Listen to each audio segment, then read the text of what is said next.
जा रही है। बहुत ही खतरनाक क्षणों से गुजर रहा है। मैं इसलिए इस बात को कह रहा हूँ कि देश को गुलामी और तानाशाही की ओर धकेला जा रहा है। देश में जो नागरिक आज़ादी है और जो हमारा अभिव्यक्ति की स्वतंत्रता है, सिविल लिबर्टी और फ्रीडम ऑफ एक्सप्रेशन, वो चिंता का विषय देश में हो गया है।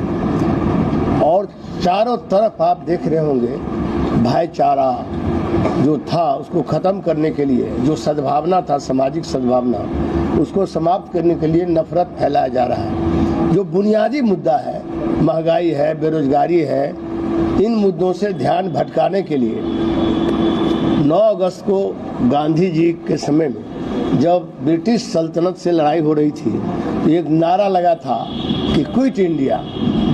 अभी भाजपा कहता है split India on the basis of community, यानी कम्युनिटी के आधार पर हिंदू मुसलमान करके बांट दो। आज चारों तरफ देख ले होंगे वातावरण कितना खराब किया जा रहा है, ये कभी नहीं था।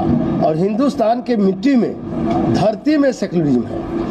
अभी जो इंडिया गठबंधन बना है, ये तो 5 राज्य का रिजल्ट आएगा, आपको जनता का तापक्रम पता चल जाएगा।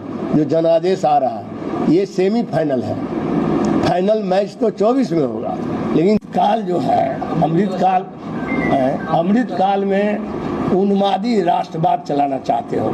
जो आप कह रहे हैं अमृत कलश नहीं है, तो उन्मादी राष्ट्रवाद चलाना चाहते हैं, खोखला राष्ट्रवाद।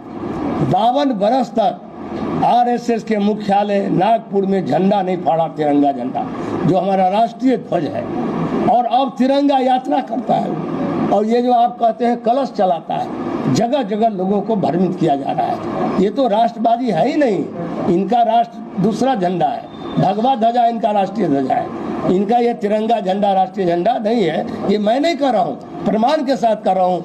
आरएसएस की किताब में है, जो गोलवरकर लिखा है बंच ऑफ थॉट, उसको देखा जाए। महिला वाला बिल जो लाया, आपको मालूम है 2900 तक नहीं होगा, इसमें परिसीमन होगा, सेंसस होगा, तब लागू होगा। ये बिले में लिखा हुआ है, हमने देखा है, कंडिका पढ़ा है उस बिल को। ये तो 300 साल में लागू नहीं होगा आरक्षण में, ठग लिया। जैसे आप 5 किलो बांट दिए वोट के लिए, आप 80 करोड़ बना दिया बीपीएल को।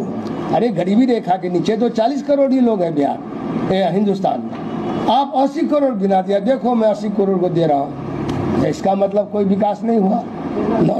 10 साल आपको हो गया केंद्र में, तो गरीबी रेखा बढ़ न गया?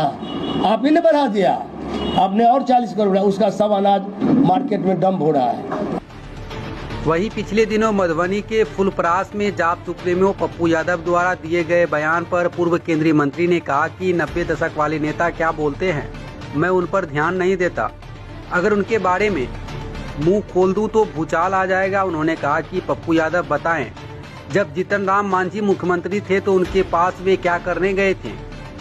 उन्होंने कहा कि जिस दिन रॉबिन हुड की छवि छोड़ देंगे, उनका महागठबंधन में स्वागत है।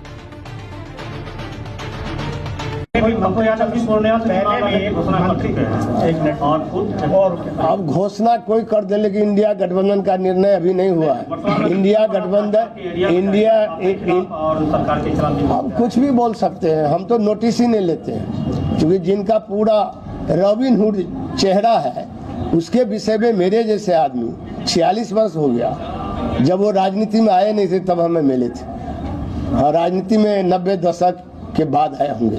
90 दशक वाला क्या बोलता है उस पर हम बहुत ध्यान नहीं देते हैं। 90 दशक तो हम लोग उस सब विभाग में नहीं है, जिस विभाग में सब जगह क्षेत्र में जाते हैं। उनको इतिहास भूगोल नहीं पता है मेरे गांव का, मेरे क्षेत्र का, कि कौन लोग क्या है।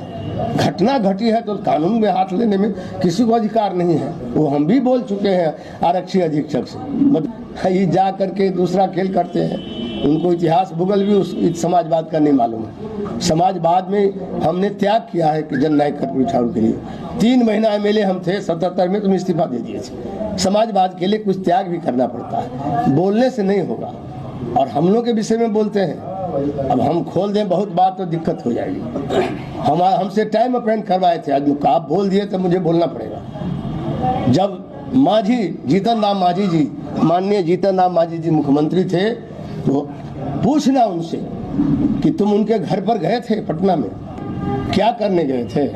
देवेंद्र यादव से तो बहुत दिन से नहीं मिल रहे थे, अभी मिलने का क्या वक्त आ गया।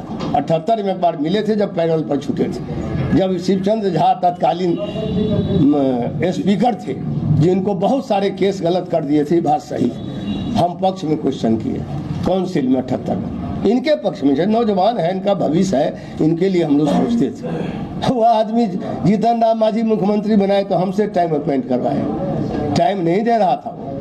और लेके किसको गए थे, माध्यम कौन था, तो professor Ranjan Prasad Yadav x MP, वैसे नहीं गए थे वो रात में 10 बजे रात में किन दो MLA को लेके गया, क्या किए से उन्हीं से पूछिएगा। जीतन राम मांझी आज भी रो रहा है। खान में सबको अधिकार है पार्टी बनाने का, संघर्ष करने का, तो मुद्दों पर लड़े, अपने चेहरा को ठीक कर लें, यही बहुत है उनका। अनसुन तीर न चलाएं, नहीं तो हम लोग बोल देंगे तो धरती हिल जाएगा। बहुत चीज़ जानते हैं, लेकिन हम नहीं बोलते हैं। भाई है, छोटा भाई हमसे तो बहुत छोटा है, लेकिन रॉबिन हुड का चेहरा बदल लेंगे तब सब एक्सेप्ट करेगा। जब तक रॉबिन हुड का चेहरा है बड़ी दिक्कत होगी उनको, तो रास्ता उनका बहुत कंटक रहेगा। तो मैं बात आप लोग एक्सेप्ट कर सकते हैं? हाँ बिल्कुल, हम लोग सबको एक्सेप्ट करते हैं, सबके लिए दरवाजा खुला है महागठबंधन।